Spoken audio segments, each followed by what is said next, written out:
आपके इस YouTube channel में एक नई वीडियो के साथ मैं हूं धनंजय और आप देख रहे हैं डेली ट्रेवल हैक।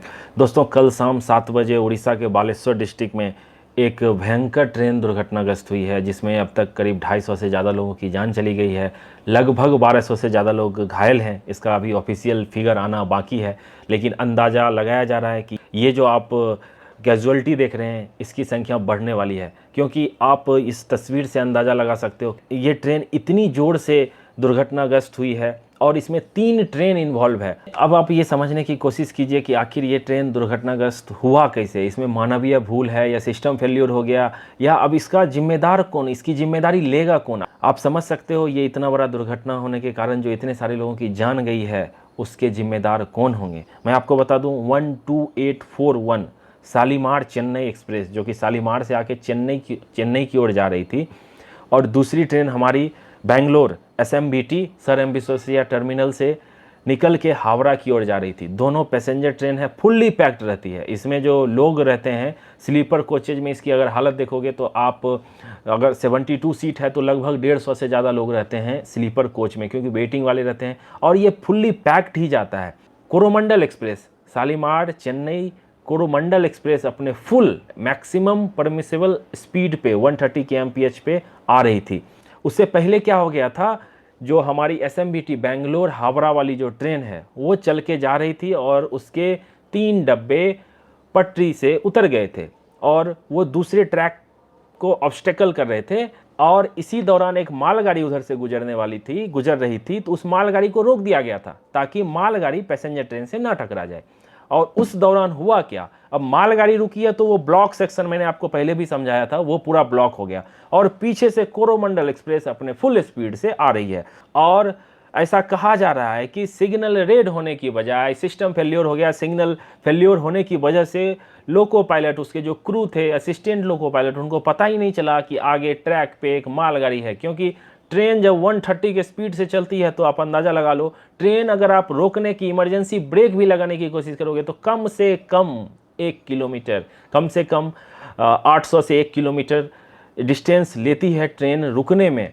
और ये 130 kmph से हम आई एम श्योर कि क्रू ने ब्रेक लगाई होगी, इमरजेंसी ब्रेक लगाई होगी, लेकिन रुकते रुकते ये जोरदार टक्कर मारी है मालगाड़ी को। एक गुड्स ट्रेन जिसको रोका गया था उसको खतरनाक से टक्कर मारी गई है। और आप अंदाज़ा लगाओ, आगे के 2 कोच आजकल जो कोच रहते हैं उसमें जनरल कोचेज रहते हैं, जिसमें कोई आंकड़ा निकल के नहीं आने वाले कितने लोग उस जनरल कोच में थे। आप जनरल की हालत देख के अंदाज़ा लगा लो कितने लोग होंगे उसमें।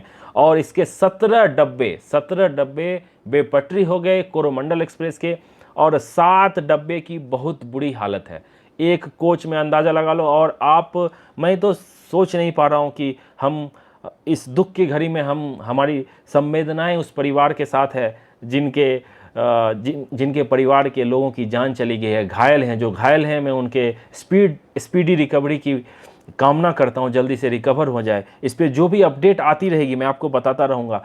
मैं थैंक्स कहना चाहूँगा उड़ीसा में जो बालेश्वर के लोग हैं उनका भी, वो रात भर लगे रहे इस रेस्क्यू ऑपरेशन में, साथ देते रहे। जो NDRF और जो बाकी ऑफिशियल थे उनको सपोर्ट करते रहे। हॉस्पिटल में लाइन लगी हुई है लोगों का ब्लड देने के लिए, वो अपना ब्लड देने के लिए, क्योंकि आपको पता है कितने अभी सारे अस्पताल पैक हो गए हैं। बहुत सारे लोगों को भुवनेश्वर, कटक रेफर किया जा रहा है। और ये रेल मंत्री हमारे अश्विनी वैष्णव साहब साइट पे पहुंचने वाले हैं, वो किसी भी समय पहुंच सकते हैं। और ये टोल जो है, ये जो आंकड़ा है, ये धीरे धीरे बढ़ता ही जा रहा है और ये भयानक होता जा रहा है। इतिहास में, रेलवे के इतिहास में ये सबसे बड़ी दुर्घटना हो सकती है। मैं आपको बता दूं, आज अभी हाल फिलहाल में ये दुर्घटना इतनी बढ़ क्यों रही है। अभी बात की जा रही थी जो कवच सिस्टम रहेगा, अगर कवच लगा रहेगा ट्रेन में तो आमने सामने अगर ट्रेन रही या एक ही ट्रैक पे रही तो अचानक उसमें ब्रेक लग जाएगी, डिस्टेंस पे ही ब्रेक लग जाएगी और कोई दुर्घटना नहीं हो सकता है। तो ये सिस्टम आने में अभी बहुत टाइम लगने वाला है। कुछ ट्रेनों में ये लगाया गया है, लेकिन इसको सारी जगह इंप्लीमेंट करने में बहुत टाइम लगने वाला है। एक अच्छी बात इसमें लोग कह रहे हैं, जो ये LHB वाली कोच थी जिसके कपलिंग सिस्टम काफ़ी अच्छे होते हैं, लेकिन फिर भी सोचो ये जो विजुअल देख के आप अंदाज़ा लगाओ कि कितना भयंकर घटना हुई है। हमारी SMBT हावड़ा वाली जो ट्रेन थी जो डिरेल हो गई थी, तो उसके साइड में भी साइड कोलाइड हो गई, क्योंकि मालगाड़ी में टक्कर मारी, उसके बाद ट्रेन बेपटरी हुई और साइड में वो ट्रेन भी थी उसमें जाके टकराई है। तो ये काफ़ी भयंकर हादसा है। इसमें कहा जा रहा है इनके क्रू की जान चली गई है, लेकिन एक कुछ लोग कह रहे हैं कि LAP शायद सर्वाइव कर गए हैं। वो काफ़ी क्रिटिकल कंडीशन में घायल थे। 130 में टक्कर मारी है। आप सोचो, अंदाज़ा लगाओ, आप ट्रेन से कूद भी नहीं सकते हो, कुछ नहीं कर सकते हो।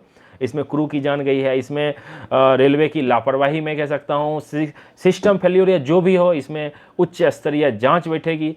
और मैं आपको बता दूं, जांच तो बैठती है, लेकिन जो इसका रिपोर्ट निकल के आता है वो नहीं पता चल पाता है पब्लिक को। मैं आपको जितनी भी हादसा हुई है, जितनी भी दुर्घटनाएं हुई है, मैं उसका रिपोर्ट निकाल के आपको सारे दुर्घटना का डिटेल बताने की कोशिश करूंगा आगे।